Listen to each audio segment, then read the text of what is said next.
उसको करो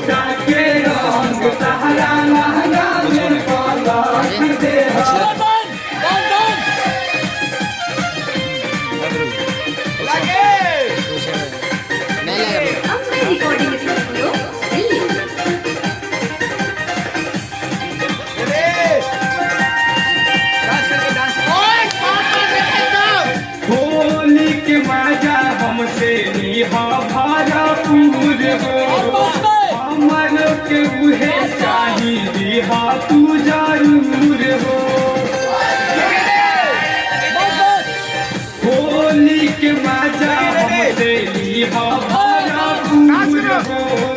हमर के चाहिए उहे तू जरूर हो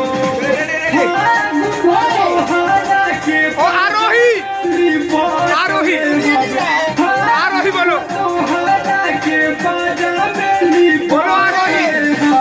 लोटा के लोटा तहरा लाला में हो गया लोटा के रंग तहरा लहंगा में पलट दे ले बीट पर मार बीट पर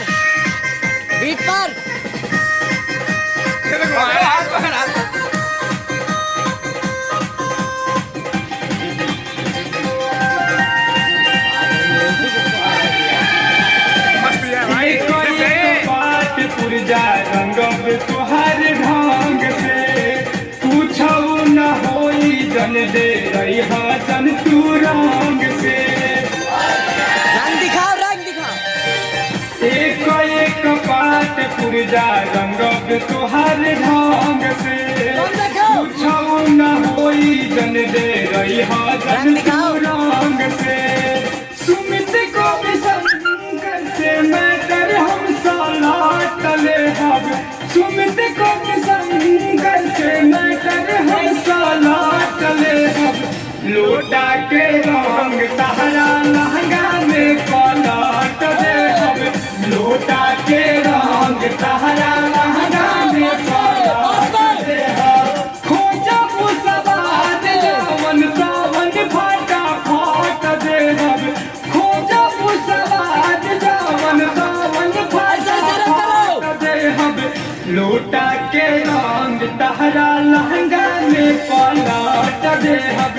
लोटा के रंग तहरा लहंगा में पलट दे हब खोजा मुसवाद जावन सावन फाटा फाट दे हब खोजा मुसवाद जावन सावन फाटा फाट दे हब लोटा के रंग तहरा के रंग तहरा लहंगा में